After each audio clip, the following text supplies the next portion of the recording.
Shalom na kusalimu kwa jina la Yesu Kristo mwana wa Mungu aliye hai. Siku ya leo ningependa tujifunze kwa habari ya kitu kinaitwa dhambi. Dhambi ni nini? Kwa nini dhambi ipo? Madhumuni ya dhambi katikati ya maisha ya wanadamu ni nini? Kwa nini wanadamu wanatenda dhambi?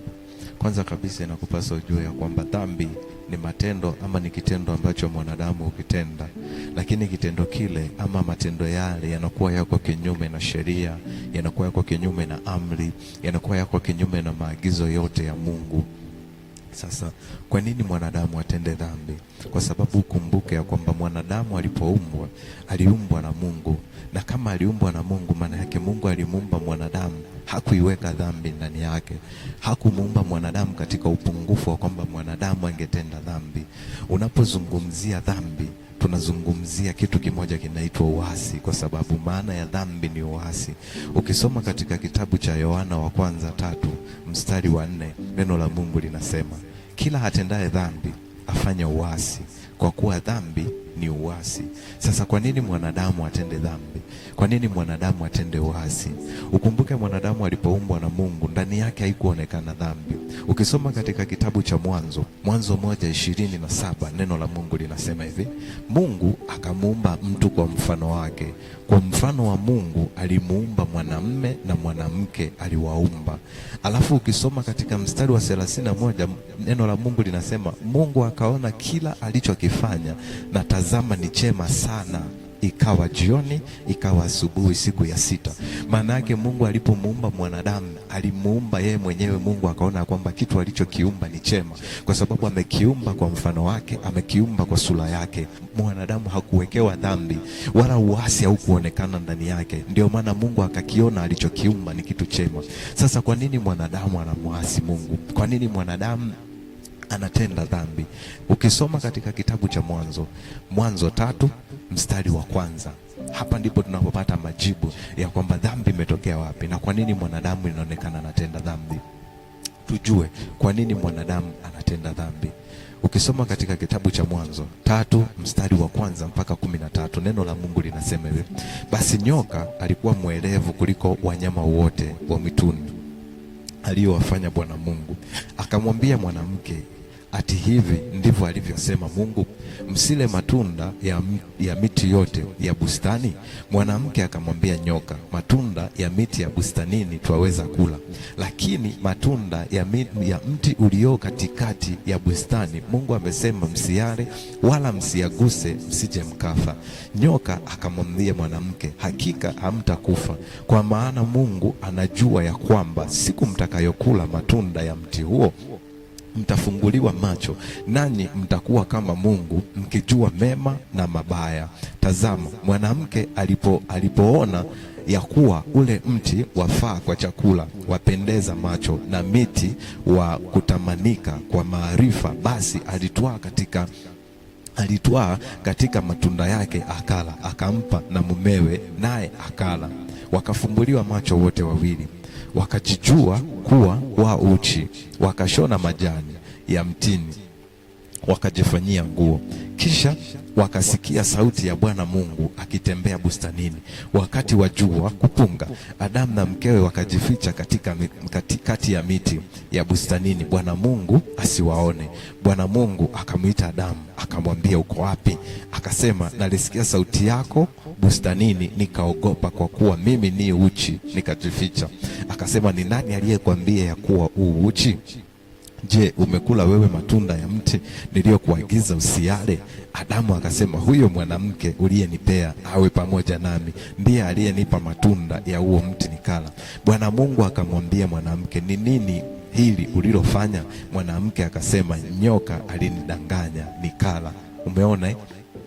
Hiyo hapo ndipo ambapo uasi ulipoanzia, kwa sababu uasi ni kwenda kinyume na sheria na amri na maagizo ya Mungu. Na hapa Mungu anamuuliza Adamu, ni nani aliyekwambia kuwa uchi? Au umekula matunda ya mti niliyokuagiza usile? Maana yake kuna maelekezo alipewa, na yale maelekezo alipopewa Adam na Eva, maana yake ni kwamba huyu mwanadamu aliyokuwa ameumbwa na Mungu, maelekezo aliyopewa ya kwamba asile matunda ya mti fulani, yale maelekezo alikuwa ameyashika. Lakini ni nini ambacho kilimfanya huyu mwanadamu mpaka akaweza kuyala yale matunda? Maana yake kuna kitu cha ziada ambacho kiliingia katikati yake. Alisikiliza maelekezo ya ziada ambayo yale maelekezo yalikuwa yako kinyume na nani? Na maelekezo aliyopewa na Mungu. Kwa hiyo kumbe mwanadamu asingeweza kuifanya dhambi. Kumbe mwanadamu hawezi kufanya dhambi. Kumbe mwanadamu asingeweza kutenda dhambi mpaka pale ambapo kinatokea kitu ambacho kile kitu kinamsababisha mwanadamu kutenda dhambi.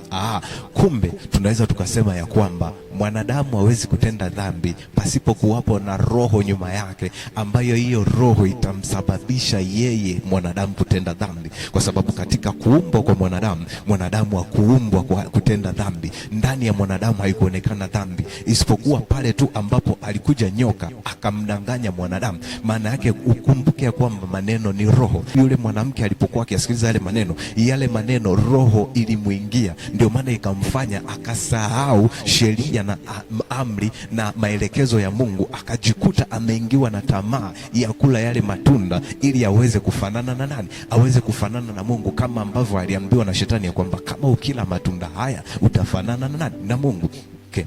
Kumbe hakuna mwanadamu anayeweza kutenda dhambi bila kuwapo na roho ya giza nyuma yake iliyomvamia ama iliyompa maelekezo ama iliyomdanganya mwanadamu huyo ili kusababisha afanye uasi katika sheria za Mungu, na hapo anakuwa ametenda dhambi mbele za uso wa Mungu. Kwa hiyo mwanadamu anapokuwa mateka ama mwanadamu anapokuwa amevamiwa na roho fulani ama amesikiliza maelekezo tofauti na maelekezo ya Mungu, sikiliza, inamfanya afanye vitu fulani ambavyo vile vitu vinakuwa viko kinyume na sheria, vinakuwa vipo kinyume na amri za Mungu. Hivyo hapo mwanadamu anakuwa ametenda dhambi mbele za uso wa Mungu. Sasa kwa nini shetani anatafuta sana kumfanya mwanadamu atende dhambi? Kwa nini shetani anatengeneza njia nyingi za kumfanya mwanadamu atende dhambi? Sikiliza, shetani anatafuta kumfanya mwanadamu atende uasi mbele za Mungu, ama amuasi Mungu, atende dhambi mbele za Mungu, ili mwanadamu awe amemuasi Mungu. Kwa sababu ya kwanza, anatafuta kuharibu uhusiano wa Mungu na mwanadamu. Hiyo ndio ambayo inamfanya yeye afanye sana ama ajitahidi sana kutengeneza njia za kumfanya mwanadamu atende dhambi. Mbona kusudi la Mungu kumuumba mwanadamu ni ili mwanadamu amwabudu Mungu.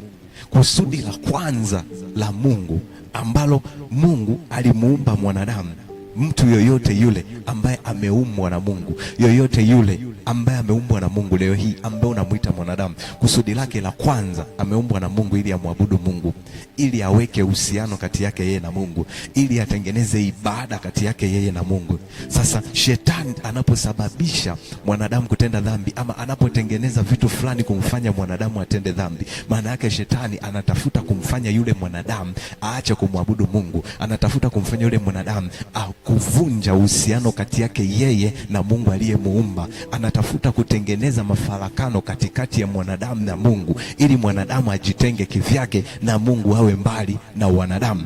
Ukisoma Zaburi 95:1-7, neno la Mungu linasema hivi: njooni tumwimbie Bwana, tumfanyie shangwe mwamba wa uokovu wetu. Tuje mbele zake kwa shukrani, tumfanyie shangwe kwa zaburi, kwa kuwa Bwana ni Mungu mkuu na mfalme mkuu juu ya miungu yote. Mkononi mwake zimo bonde za dunia, hata vilele vya milima ni vyake. Bahari ni yake, ndiye aliyeifanya, na mikono yake iliumba nchi kavu. Njooni tumwabudu, tusujudu, tupige magoti mbele za Mungu aliyetuumba. Sikiliza mstari wa 6 unavyosema. Neno la Mungu linasema njooni tuabudu, tusujudu, tupige magoti mbele za Mungu aliyetuumba. Kumbe inatakiwa tusujudu mbele za Mungu, tuabudu mbele za Mungu, tupige magoti mbele zake, kwa sababu yeye ndiye Mungu aliyetumba. Kwa kusudi lake ilikuwa ni sisi tuwe na ibada naye, tutengeneze ibada, tutengeneze mahusiano yetu na yeye. Kwa sababu mstari wa 7 unasema, kwa maana ndiwe Mungu wetu, ndiye Mungu wetu, na sisi tu watu wa malisho yake na kondoo za mikono yake. Umeelewa eh? Mstari wa 7 unasema, kwa maana ndiye Mungu wetu na sisi tu watu wa malisho yake na kondoo za mkono wake. Manake sisi Mungu alituumba, alipotuumba alituumba kwa kusudi ya kwamba sisi tumwabudu yeye. Ndio maana Biblia inasema usiwe na Mungu mwingine isipokuwa yeye. Kwa hiyo kusudi la kwanza ambalo shetani anakuwa anapambana toka kitabu cha Mwanzo, kumfanya mwanamke kumwasi Mungu kwa kula tunda, kumfanya mwanadamu kula tunda lile, kutengeneza uasi na mafarakano katikati ya mwanadamu na Mungu, ni kwamba anachotafuta cha kwanza ni kusababisha mafarakano kati ya mtu na Mungu wake, ni kusababisha mafarakano kati ya mwanadamu na Mungu, kuwafanya hawa watu kumfanya mwanadamu awe mbali na Mungu, kumfanya mwanadamu asimwabudu Mungu tena. Ukimwona mwanadamu anatenda dhambi, ukimwona mwanadamu yoyote anakosea, ujue ya kwamba shetani anachokitafuta kwa yule mwanadamu, anatafuta kitu cha kwanza ni kumsababishia yule mwanadamu ashindwe kumwabudu Mungu. Anatafuta kuharibu mahusiano yaliyopo katika mwanadamu na Mungu wake. Umeona? Lakini jambo la pili, shetani anatafuta kumfanya mwanadamu atende dhambi ili kuondoa uwepo wa Mungu katikati ya wanadamu, kwa sababu Mungu ni mtakatifu, na siku zote mahala patakatifu ndipo Mungu anashuka na kuketi katikati mahala hapo. Ukisoma katika Biblia inasema, walipokusanyika 2 au 3 kwa jina langu. Maana yake walipokusanyika watu ambao wanaongea mambo ya Mungu, watu ambao wanatenda sheria za Mungu, watu ambao wanashika amri za Mungu, wakikusanyika mahala popote pale, wakaanza kujadili mambo ya Mungu, wakaanza kufanya vitu vya kimungu, wakaanza kutenda mambo ya Mungu, Mungu hushuka na kukaa katikati yao. Maana yake uwepo wa Mungu unakaa mahala patakatifu. Uwepo wa Mungu unakaa mahala ambapo hapana dhambi. Uwepo wa Mungu unakaa mahala ambapo Mungu anaabudiwa.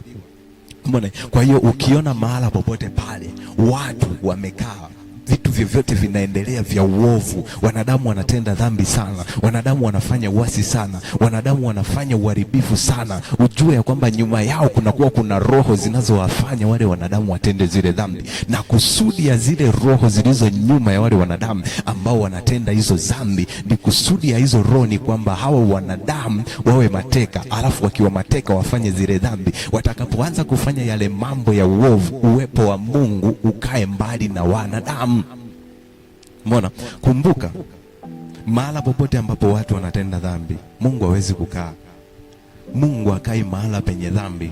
Ndio maana mara nyingi anakuwa anasema tujitakase na tujisafishe, kwa sababu pasipo kujitakasa na kujisafisha hatuwezi kupata ile neema ambayo dhambi ikakaa mbali nasi. Kwa hiyo mahala popote pale ambapo kuna dhambi, Mungu ukaa mbali na mahala hapo. Kwa hiyo shetani anatafuta kuwafanya watu watende dhambi, ili watu watakapotenda dhambi eneo hilo ama watu hao, Mungu akae mbali nao. Ukisoma katika kitabu cha Mathayo 18:20, neno la Mungu linasema, kwa kuwa mahala walipo 2 au 3 wamekusanyika kwa jina langu, mimi nipo hapo katikati yao. Kwa kuwa walipo 2 au 3 wamekusanyika kwa jina langu. Jina la nani? Jina la Yesu. Lakini leo hii unaweza kukuta watu wamekaa sehemu fulani, ukisikiliza maongezi yao, wengine wanaongelea wanawake, wengine wanaongelea wanaume, wengine wanaongelea imba muziki ya kidunia, wengine wanajadili mambo fulani ambayo ni mabaya, ambayo yale mambo hayawezi kumfanya Mungu akakaa katikati ya watu hao hata iweje. Kwa hiyo wanapokuwa wakiongelea hayo mambo ya uharibifu, kinachokuwa kinakaa katikati yao ni zile roho za uharibifu ambazo zinawafanya wao waendelee kuongea hayo mambo. Na zile roho, zumuni ya hizo roho za giza ama roho hizo chafu ama roho za shetani, zinawafanya hao watu wazidi kuendelea kuongea hayo mambo mabaya, wazidi kuongea mambo ya uovu, wasitafakari kwa habari ya neno la Mungu, wasitafakari kwa habari ya ukuu wa Mungu, ili Mungu na uwepo wake vikae mbali na hawa wanadamu, ili hawa wanadamu wazidi kuwa mateka wa shetani. Kwa hiyo shetani anasababisha watu wapende sana mambo ya dunia. Shetani anasababisha watu watende sana uasi na uovu, ili cha kwanza kuvunja ibada kati ya mwanadamu na Mungu, cha pili kusababisha uwepo wa Mungu katikati ya wanadamu kuondoka. Hilo ni jambo la pili. Lakini jambo la tatu, shetani anatafuta kumfanya mwanadamu atende dhambi. Kwa nini? Jambo la tatu, mwanadamu atakapotenda dhambi na akaacha kufanya toba ya kweli, atajitenga na Mungu, kisha shetani atakuwa Mungu wake.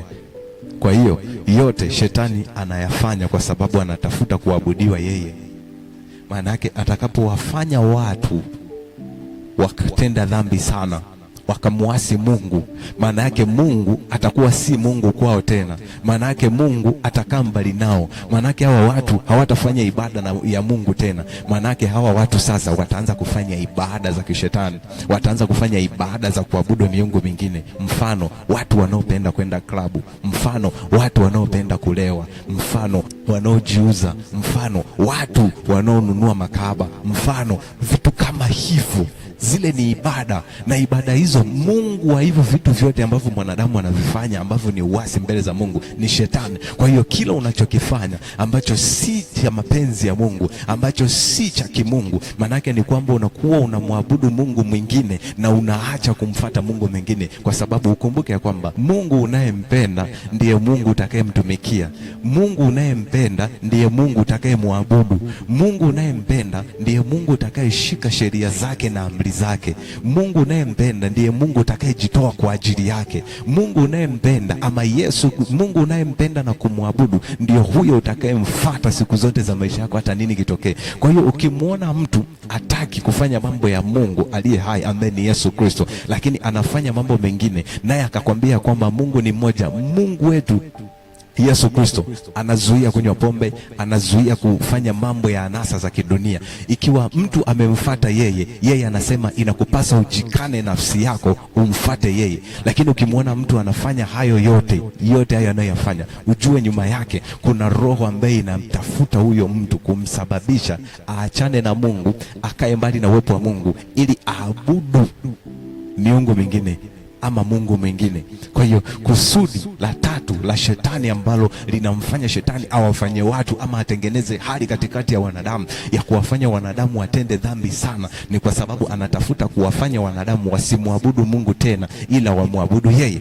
Ukisoma katika kitabu cha Wakorinto wa pili 4:4 neno la Mungu linasema hivi: ambao ndani yao Mungu wa dunia hii amepofusha fikra zao, wasioamini, isiwazukie nuru ya injili ya utukufu wake Kristo aliye sura yake Mungu. Umeona? Kwa hiyo watu wote wanaotenda dhambi, shetani anakuwa anatengeneza hali ya wao kutenda dhambi ili kwamba wamwasi Mungu, wasiweze kumwabudu Mungu tena. Anaficha kweli ya Mungu kwao, na wao wanakuwa wanatenda vile vitu pengine pasipo kujua, lakini wanajikuta wanatenda na hawawezi kuacha, na watu hawawezi kuacha mpaka pawepo msaada wa kuwasaidia kuwatoa huko. Lakini wao katika maisha wanayoishi ya kawaida wanakuwa wanaona vile vitu ni sawa, wanaona kufanya vile ni sawa, wanaona kufanya vile ni jambo la kawaida. Wanafanya anasa za kidunia, wanatenda dhambi na ndani yao hawaoni kujuta. Kwa nini? Kwa sababu wanakuwa wametekwa akili zao, wametekwa fahamu zao kwa sababu ya mambo fulani fulani. Shetani anachokitafuta kwao, moja, kuvuruga uhusiano wao kati yao na Mungu; mbili, kuondoa uwepo wa Mungu katikati ya maisha yao; tatu, kuondoa ibada, wasimwabudu Mungu aliye hai, waendelee kumwabudu shetani kupitia matendo yao, kupitia maneno yao, kupitia fedha zao, kupitia vitu vyao vyote.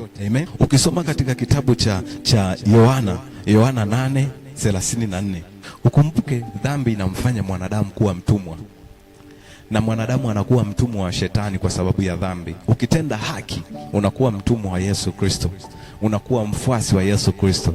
Lakini ukitenda dhambi, ukafanya dhambi, maana yake wewe unakuwa ni mtumwa wa ile dhambi. Maana yake wewe unakuwa ni mtumwa wa shetani. Maana yake wewe unakuwa ni mtumwa, umetekwa, ni mateka wewe, huwezi kujitoa pale. Ndio maana unajikuta unafanya, ukitamani kuacha uwezi, unaona kama ukiacha yani unakuwa unakosa raha fulani na vitu fulani. Lakini vile unavyozidi kufanya ndivyo unavyozidi kuwa mtumwa. Unakuwa mtumwa wa shetani kupitia matendo yako, unakuwa mtumwa wa shetani kupitia kupitia maneno yako. Ukumbuke tukisema mtumwa manake tunasema mfuasi. Mfuasi na mtumwa wote hao wanatumikishwa. Manake mfuasi ni yeye aliyemfuata kwa kupenda yeye mwenyewe, na mtumwa ni yeye ambaye ametekwa, anafanyishwa mambo ambayo hana budi kuyafanya, hata kama akitaka ayaache, lakini anajikuta anaendelea kuyafanya.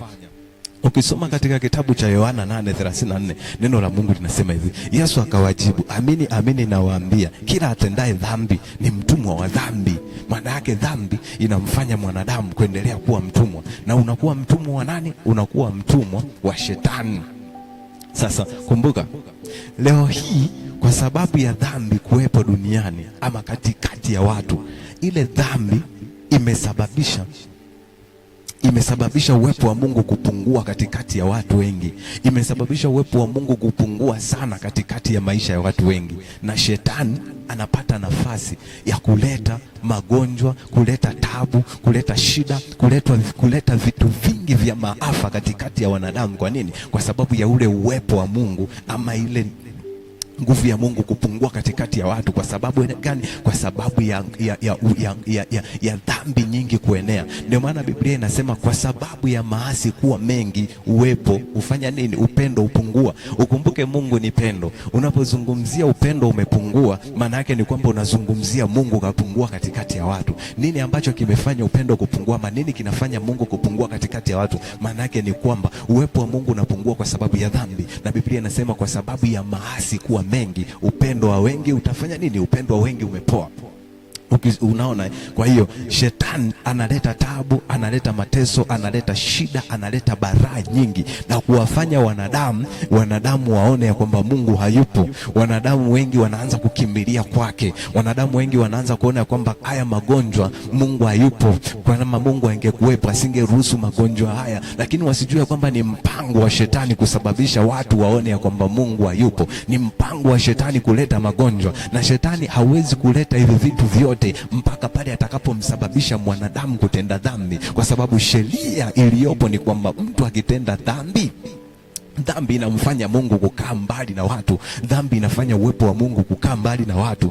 Wengine wanakuwa wanatengenezewa hali ya kujihukumu. Anakosea leo, anaanza kujihukumu. Katika kujihukumu kwake anajikuta anasema bora niache tu hata kwenda kanisani, niache kumtafuta Mungu, bora tu niendelee kufanya hivi maana mimi nimeshakuwa wa hivi. Anajikatia tamaa. Shetani anakuwa anatengeneza hali kama hizo. Baada ya hapo anasababisha mambo mengi kutokea katikati ya wanadamu ili azidi kutengeneza mabaya. Wale wanadamu kama sasa hivi kuna magonjwa mengi yanatokea, kuna vitu vingi viovu vinatokea, magonjwa, laana zinatokea, shida zinakuwepo, fedha haionekani, uchumi unakuwa mgumu, kazi hazionekani. Watu wakimwangalia Mungu wanajiuliza, kwani Mungu yuko wapi? Mbona tunamuomba na asikii? Mbona hakuna kinachoendelea kwenye maisha yetu? Kwa nini haya yanakuwa hivi? Wengine wanajikuta wanaanza kumfuata Shetani, wengine wanajikuta wanaanza kwenda kwa waganga, wengine wanajikuta wanaanza kwenda kupiga ramli, wengine wanajikuta wanaanza kwenda kutambika. Ili ifanye nini? Ili waweze kupata vitu fulani kwa ajili ya kutimiza mahitaji ya maisha yao. Na hapo ndipo wanapoenda kufanya ibada za matambiko, wanaenda kumfuata Shetani, wanamwabudu Shetani kwa sababu ya fedha na mali, wanamwabudu Shetani ili mradi wapate afya, ili mradi wapate ulinzi, ili mradi wapate kitu fulani fulani. Na vile wanavyokuwa wanafanya ndivyo wanavyozidi kujitenga mbali na uso wa Mungu na kuzidi kumkaribia Shetani, ili na Shetani anafurahi kwa sababu anakuwa anawaona watu wengi wanaenda kumwabudu yeye, na hiyo inakuwa ni hasara kubwa kwa Yesu Kristo. Kwa nini? Kwa sababu sisi tumeumbwa na Yesu Kristo, na Yesu Kristo anatupenda sisi. Yesu Kristo anatuhitaji sisi tu watoto wake, anatuhitaji sisi tumwabudu yeye. Kwa hiyo watu wanapotoka kwenda kuabudu miungu mingine, ile inakuwa ni hasara kwenye ufalme wa Mungu, kwa sababu watu hawa ilitakiwa wamwabudu Mungu pekee na wala sio Shetani. Umeona, ukisoma katika Yeremia 44:23 neno la Mungu linasema hivi: kwa sababu mmefukiza uvumba na kwa sababu mmetenda dhambi juu ya Bwana, wala hamkuitii sauti ya Bwana, wala hamkwenda katika torati yake, wala katika amri zake, wala katika shuhuda yake, ndio maana mabaya haya yamewapata kama ilivyo leo. Umeona? Kwa hiyo shetani anajua mtu asiposhika sheria ya Mungu, mtu asipotii amri za Mungu, lazima mabaya yampate tu. Ndio maana shetani anakuwa anapambana kutengeneza roho zinazowaingia wanadamu. Wengine wanaingiwa na roho ya kulewa, wengine wanaingiwa na roho ya uongo, wengine wanaingiwa na roho ya uzinzi, wengine wanaingiwa na roho ya uharibifu, roho za wizi, roho za utapeli, roho fulani za kudanganya, ambazo zile roho shetani anajua ukishaingiwa na hizo roho, zile roho zitakusababisha wewe utende dhambi, na ukitenda dhambi tu Mungu lazima akae mbali na wewe. Mabaya lazima yawapate pale ambapo Mungu anakaa mbali na nyinyi. Mabaya lazima yawatokee pale ambapo Mungu anakaa mbali na nyinyi, kwa sababu yeye pekee Mungu ndiye ambaye anaweza kuzuia mabaya hayo. Neno la Mungu linasemaje? Neno la Mungu linasema ya kwamba ikiwa Bwana asipoilinda nyumba, walindao wafanya kazi bure. Maana yake ni kwamba ikiwa Bwana asipoilinda afya yako, wewe huwezi kuilinda afya yako. Ikiwa Bwana asipoilinda ndoa yako, wewe huwezi kuilinda ndoa yako. Hakuna kitu chochote ambacho Mungu akitoa mkono wake akaacha kukilinda, kile kitu kitakuwa salama. Ndio maana shetani anapambana sana kuwafanya wanadamu wazidi kumwasi Mungu, ili Mungu ajitenge mbali na wanadamu kwa sababu ya zile dhambi wanazozitenda. Na kwa sababu hiyo Mungu anapokaa mbali na watu wanakuwa wanapata matatizo, watu wanalalamika, watu wanaumia, watu wanalia, lakini hawajui kwa nini Mungu ananyamaza, kwa nini Mungu amekaa mbali nasi. Wanakuwa wanajiuliza maswali mengi, lakini sababu ya ambayo inamfanya Mungu amekaa mbali na watu wanapitia changamoto nyingi na matatizo ni kwa sababu ya dhambi. Na ile dhambi ni roho ambazo zinatengenezwa na shetani kuwaingia watu ili wafanye uasi mbele za Mungu. Mengi yanawakuta watu kwa sababu Mungu amenyamaza, Mungu amekaa mbali na watu. Magonjwa yanatokea, mauti zinatokea, uharibifu unatokea, wizi unatokea, lakini haya yote yanasababishwa na shetani. Je, ni jambo gani linaloweza kumfanya mwanadamu asiwe mtumwa wa dhambi ama asiwe mtumwa wa shetani? Ni jambo gani ambalo linaweza likamfanya mwanadamu asiwe mtumwa wa dhambi ama asiwe mtumwa wa shetani? Tusome kitabu cha Yakobo 4:7 mpaka 10. Yakobo 4:7. Basi ni jambo hili, sikiliza. Neno la Mungu linasema, basi mtiini Mungu, mpingeni shetani naye atawakimbia. Mkaribieni Mungu naye atawakaribia ninyi. Itakaseni mikono yenu enyi wenye dhambi, na kuisafisha mioyo yenu enyi wenye nia mbili. Huzunikeni na kuomboleza na kulia. Kucheka kwenu na kugeuzwa kuwa maombolezo, na furaha yenu kuwa hamu. Jidhirini mbele za Mungu naye atawakuza. Elewa, mpingeni shetani naye atawakimbia, mkaribieni Mungu naye atawakaribia. Kwa hiyo kitu pekee kinachoweza kumfanya mwanadamu asiwe mtumwa wa dhambi, asiwe mtumwa wa shetani, asiwe mtumwa wa shetani ambapo akasababishwa kumwasi Mungu, Mungu akajitenga mbali naye, moja ni kufanya nini? Kitu pekee anachoweza kufanya mwanadamu ni kumpinga shetani kwa kazi zake zote, kwa kila kitu chake chote, na kumfuata Yesu Kristo peke yake, na kumpenda Yesu kwa akili zake, kwa moyo wake, kwa kila kitu chake. Amen. Kwa sababu gani? Yesu Kristo ndiye njia pekee ambayo inaweza kutusababisha sisi tukapata msamaha wa dhambi, kwa sababu msamaha wa dhambi unatoka kwa Yesu Kristo. Na ukipata msamaha wa dhambi, maana yake ile dhambi inakuacha wewe, unakuwa sio mtumwa tena wa shetani. Na ili upate msamaha wa dhambi, neno la Mungu linasema katika kitabu cha Yohana sura ya 3 mlango wa 16, kwa maana jinsi hii Mungu aliupenda ulimwengu hata akamtoa mwanae wa pekee, ili kila amwaminie asipotee, bali awe na nini?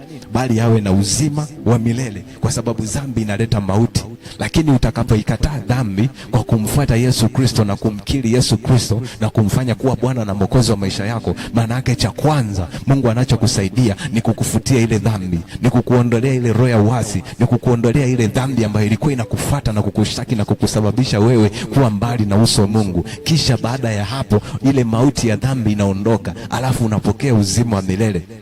Mstari wa 17 neno la Mungu linasema, maana Mungu hakumtuma mwana ulimwenguni ili ahukumu ulimwengu, bali ulimwengu uokolewe katika yeye. Mstari wa 18 unasemaje? Amwaminie yeye ahukumiwi, bali asiyemwamini amekwisha kuhukumiwa kwa sababu hakuliamini jina pekee la mwana pekee wa Mungu. Kwa hiyo leo ninakusihi uliamini jina la Yesu Kristo, umfuate Yesu Kristo, umpinge shetani ili umfuate Yesu Kristo, umkubali Yesu Kristo na kumfanya kuwa Bwana na Mwokozi wa maisha yako siku zote, ili Yesu Kristo akukomboe katika dhambi, upate msamaha wa dhambi. Utakapotoka katika ukapata ule msamaha wa dhambi, maana yake ile dhambi inakuwa haina tena nguvu ya kukutumikisha. Ile dhambi inakuwa haina tena nguvu, zile roho hazina tena nguvu za kukufanya wewe uzidi kuwa mtumwa katika hilo eneo ambalo unateseka. Amen. Katika jina la Yesu Kristo ninakuombea neema ya Mungu ikufunike, ukapate nafasi ya kumpokea Yesu na kumfanya Yesu kuwa Bwana na Mwokozi wa maisha yako siku zote, ili yeye akuokoe, akutoe katika hiyo dhambi, kwa sababu hakuna mtu anayeweza kupigana mwenyewe akaishinda dhambi. Neno la Mungu linasema sisi sote tumetenda dhambi, bali na tumepungukiwa na utukufu wa Mungu. Maana yake ni kwamba kama sote tumetenda dhambi na tumepungukiwa na utukufu wa Mungu, kitu pekee ambacho kinatufanya sisi kutoka katika ile dhambi na kupata nguvu ya kuishinda ile dhambi ni pale tunapompokea Yesu na kumfanya kuwa Bwana na Mwokozi wa maisha yetu. 2, tunapofanya toba ya kweli. Maana ya toba ya kweli ni pale ambapo mtu anatubia dhambi aliyoifanya, alafu kuiacha asirudie tena. Maana yake kama mimi nilikuwa ni mwizi, leo ninatubu mbele za Mungu, ninamwambia Mungu, kuanzia leo nimeacha wizi na sirudi tena kuiba.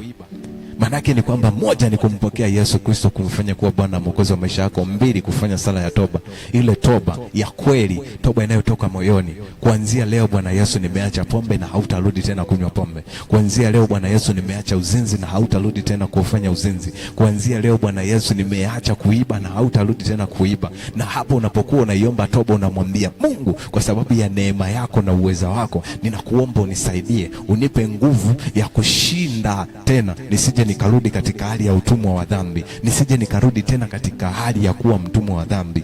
3, kinachotakiwa kufanya ili ushinde na utoke kabisa katika hali ya utumwa wa dhambi. 1 ni kumpokea Yesu, kumfanya kuwa Bwana na Mwokozi wa maisha yako. 2, kumkataa shetani, kumpinga na kazi zake zote na kumfuata Yesu Kristo. 3, kuomba sala ya toba ya kweli, kuacha kabisa na kutokurudia tena. 4, kujazwa Roho Mtakatifu.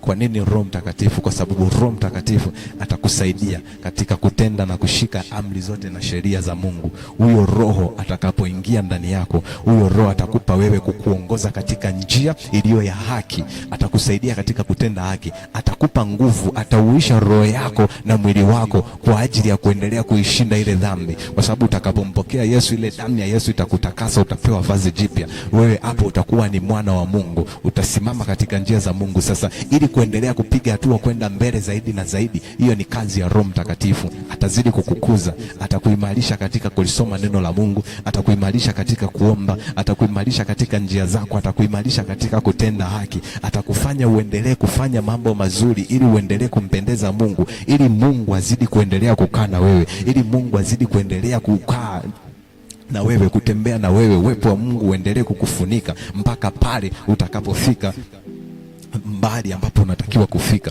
Ukisoma katika kitabu cha Walumi 8:26 neno la Mungu linasema hivi: kadhalika Roho yeye hutusaidia udhaifu wetu, kwa maana hatujui kuomba jinsi ipasavyo, lakini Roho mwenyewe hutuombea kwa lugha isikoweza kutamkika. Maana yake ni kwamba yule Roho atakupa wewe, yule Roho atakusaidia, yule Roho atakusaidia katika udhaifu, pale ambapo utakuwa tayari umempokea Yesu, pale ambapo utakuwa umemkiri Yesu, umemfuata Yesu, umempinga shetani na kumkataa kabisa, pale utakapoanza kutembea pamoja na Yesu. Utakapokuwa unataka kuanguka, yule Roho Mtakatifu, kwa sababu yale madhaifu ulionayo, yeye ndio mwenye nguvu ya kukusaidia kuyashinda hayo. Kwa hiyo atakuwa anakupa nguvu ya kufika, atakuwa anakupa nguvu ya kuinuka, atakuwa anakupa nguvu ya kuzishinda tena zile tamaa ambazo zilizokuwa zinataka kukuvuta wewe uendelee kuwa mtumwa wa shetani. Atakupa nguvu ya kuzishinda hizo tamaa, atakuongeza katika uweza wa kutembea katika kumpendeza Mungu, nawe utazidi kumpendeza Mungu siku zote za maisha yako.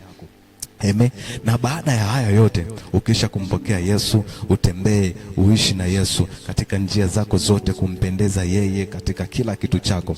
Atakutangulia na katika kila hatua zako Yesu Kristo atatembea na wewe. Ukisoma katika Mithali 3:1, tusome katika Mithali 3:1, uone kitu ambacho Mungu atakifanya kwako pale ambapo utamfuata, utampa maisha yako, utafanya kila kitu kwa ajili yake.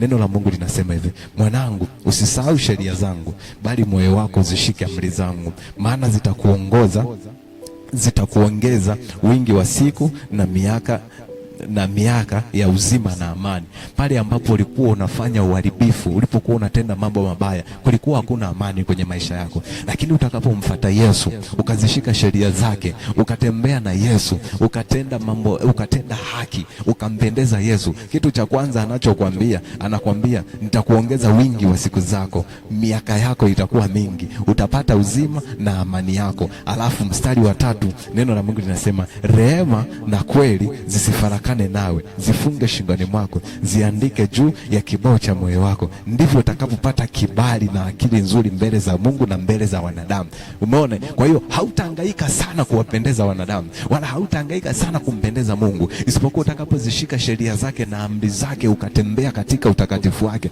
Mungu atakufunika kwa neema yake, ambayo hiyo neema itakupa wewe kibali machoni pa Mungu. Utapendeza mbele za Yesu Kristo, atakupenda sana, na mbele za wanadamu pia watakukubali. Kwa nini? Kwa sababu Mungu aliyewaumba wanadamu akikupenda, hakuna mwanadamu anayeweza kukukataa, labda kama Mungu hajaamua kuwafanya wakukubali. Kwa sababu Mungu akikupenda, hakuna chochote kinachoweza kukimbia mbele zako. Amani itakuwa na wewe, furaha itakuwa na wewe, upendo utakuwa na wewe. Wanadamu watakapokutazama, watatazama kitu cha tofauti kwako. Kwa hiyo wengi watakufuata ili na wao wajifunze ama wapate kile ulichonacho na wewe wafanane na wewe. Ndio maana imeandikwa kwenye Isaya 60 mlango wa 1, inuka na uangaze, kwa maana nuru yako imekujilia. Ukiendelea kusoma inasema na mataifa wataijilia wataijilia nuru yako iliyozuka. Kwa nini? Kwa sababu ile nuru wataangalia huku na huku, wataikosa, na ile nuru ndiye Yesu Kristo. Huyo Yesu utakapompenda, ukamfuata, akawa Bwana na Mwokozi wa maisha yako, ukamshika yeye, watu watatoka mbali watakufuata. Ukiendelea kusoma katika hiyo Isaya, neno la Mungu linasema hawatakuja mikono mitupu, watakuja na mali, watakuja na fedha. Vile vitu unavyovihangaikia kila siku kuvipata, watu watavileta kwako. Kwa nini? Kwa sababu Mungu amefungua malango ya kuwafanya watu wakuletee hivyo vitu. Umeona? Ukiendelea katika hii Mithali 3 ukafika katika mstari wa 5, neno la Mungu linasema mtumaini Bwana kwa moyo wako wote, wala usizitegemea akili zako mwenyewe. Umeona? Usitegemea akili zako. Maana yake utakapomfuata Yesu, hautazitegemea tena akili zako. Katika njia zako zote mkiri yeye, na atayanyoosha mapito yako. Alafu anasema usiwe mwenye hekima machoni pako, mche Bwana ukajiepushe na uovu. Alafu ukishajiepusha na uovu, sikiliza baraka nyingine anayokupatia, itakuwa afya mwilini mwako. Maana yake hakuna magonjwa yatakayotamkwa mbele zako. Hata kama nini kitatokea, hakuna magonjwa yatakayoweza kukuua, hakuna magonjwa yatakayokutesa wewe, hakuna magonjwa yatakayokuharibu wewe, hakuna magonjwa yatakayokusababisha wewe uanguke. Kwa nini? Kwa sababu yeye Mungu amesema itakuwa afya mwilini pako na mafuta mifupani pako. Alafu anasema mheshimu Bwana kwa mali zako na kwa malimbuko yako ya mazao yako yote. Maana yake ni kwamba atakuongeza mali, atakuongeza mazao, atakuongeza fedha, atakuongeza kila kitu. Na atakapozidi kukuongeza, cha msingi na cha muhimu cha kufanya ni kimoja tu, kuvifanya vile vitu vyako, mali zako, fedha zako na vitu vyako vimwabudu Mungu ambaye wewe umemfuata na kumtumikia. Alafu anasema ndipo ghala zako zitakapojazwa kwa wingi na mashinikizo yako yatafurika divai mpya. Amen. Kwa hiyo nakusihi siku zote za maisha yako mpende sana Yesu Kristo, ili usije kuwa mtumwa wa dhambi. Dhambi inamfanya mwanadamu kuwa mtumwa. Dhambi inamfanya mwanadamu kukaa mbali na uso wa Mungu. Dhambi inamfanya mwanadamu kujitenga na Mungu. Na Yesu Kristo ndiye aliyetuumba. Yesu Kristo ametufia msalabani. Yesu Kristo ametupa neema na nafasi ya pili ya kupata uokovu, kusamehewa dhambi na kuishi maisha ya uzima wa milele. Kwa sababu dhambi inampeleka mtu katika mauti, lakini njia ya Yesu Kristo, ama Yesu Kristo ndiye ambaye anatupeleka kwenye uzima wa milele. Ninakushauri na kukusihi kwa upendo mwingi umfanye Yesu kuwa Bwana na Mwokozi wa maisha yako leo, kwa sababu ukumbuke rehema, msamaha na toba vipo katika mtu aliyevaa mwili wa damu na nyama tu. Siku utakapokufa ukatoka katika mwili wako, siku utakapokufa ukaondoka katika huu mwili, hakuna tena rehema, hakuna tena msamaha, hapo hakuna tena neema. Kinachofuata hapo ni hukumu, na hukumu yako unahukumiwa kulingana na vile ambavyo umeishi duniani. Sasa kama roho zile za giza zilikuvaa zikakumiliki zikakufanya kuwa mateka, nawe ukakubali ukafanya dhambi kwa sababu ya kutumikishwa, mwisho wa siku ukafa katika ile hali ya dhambi, maana yake ni kwamba wewe maisha yako yanaenda kuishia katika jehanamu ya moto. Utaenda kuhukumiwa kuingizwa katika jehanamu ya moto. Lakini leo hii ukimpokea Yesu na kumfanya kuwa Bwana na Mwokozi wa maisha yako, ukumbuke ya kwamba hata siku utakapokufa, ile neema ya Yesu, kwa sababu jina lako limefutwa kwenye vitabu vya hukumu na likaandikwa kwenye kitabu cha uzima milele, maana yake ni kwamba wewe utaurithi uzima milele pamoja na watakatifu wengine. Ninakusihi leo umpokee Yesu Kristo. Ninakusihi leo umpende Yesu Kristo. Usikubali dhambi ikakupelekesha, usikubali dhambi ikakutawala, usikubali roho za giza zikakumiliki zikakufanya kuwa mtumwa ukateseka na dhambi, bali mpokee Yesu Kristo. Yeye aliyetufia msalabani alizishinda mauti, akaishinda kuzimu, akamshinda shetani, akamnyang'anya funguo za mauti na kuzimu. Leo hii yuko mbele zako, analiita jina lako mahala popote pale ulipo, kwa sababu anakujua wewe. Mpende Yesu Kristo, mpokee Yesu Kristo, umfanye kuwa Bwana na Mwokozi wa maisha yako, nawe maisha yako atayageuza. Shida zote, tabu zote, kila kitu unachokipitia ni cha muda tu. Shetani asitumie hali ya manyanyaso, hali za dunia na tabu zozote kukufanya wewe usahau kuwa Mungu aliyekuumba anakupenda, Mungu aliyekuumba anakuhitaji, Mungu aliyekuumba na akakufilia msalabani anakuhitaji wewe umwabudu ili akupatie vyote unavyohitaji. Usisahau hilo. Yesu Kristo yuko kwa ajili yako. Neema ya Yesu Kristo iwe na wewe. Ninapenda nikuongoze sala ya kumpokea Yesu Kristo. Ikiwa kama bado hujampokea Yesu, utafuatana na mimi katika sala hii, na Yesu Kristo atayafungua maisha yako na kukuingiza katika mwanzo mpya. Sema: Bwana Yesu, ninakupokea leo na kukufanya wewe kuwa Bwana na Mwokozi wa maisha yangu. Ninakuomba unipokee. Mimi ni mtoto wako. Unisamehe dhambi zangu zote nilizozifanya kwa kuwaza, kwa kunena na kwa kutenda. Ukayafute majina yangu katika kitabu cha hukumu, uandike majina yangu katika kitabu cha uzima milele. Bwana Yesu, leo nimekubali kuacha dhambi, nimekubali kutoka katika hali ya dunia, nimekufuata wewe. Ufanyike kuwa Bwana na Mwokozi wa maisha yangu. Unikomboe Bwana, ukanifanye kuwa mtu mpya, kwa maana wewe umesema waliokufuata wewe ya kale yamepita na wewe umewafanya kuwa watu wapya. Leo hii maisha yangu yageuze, nimeyaweka mikononi mwako. Wewe ni baba yangu na mimi ni mtoto wako. Ninakupenda Yesu, usiniache siku zote, katika jina la Yesu Kristo, amen. Bwana Yesu, asante kwa ajili ya watoto wako, asante kwa ajili yetu. Neema yako iendelee kuwa pamoja nasi siku zote. Tunakuomba ukapate kutujaza kwa Roho wako Mtakatifu, Roho atakayetusaidia sisi kutembea katika hali ya kushinda madhaifu tuliyo nayo. Ninakusihi Bwana, usituache. Neema yako itembee nasi wakati wote Bwana. Tunakuhitaji katika kila hatua tunayoipiga, kwa maana wewe ndiwe Alfa, ndiwe Omega. Ukuu wako na uweza wako katawale maisha yetu. Usituache, usitupungukie, katika jina la Yesu Kristo, amen. Napenda kukushukuru. Neema ya Yesu Kristo iwe pamoja nawe. Jifunze kuomba, jifunze kusoma neno la Mungu, jifunze kumtafuta Mungu. Tukutane wakati mwingine. Shalom.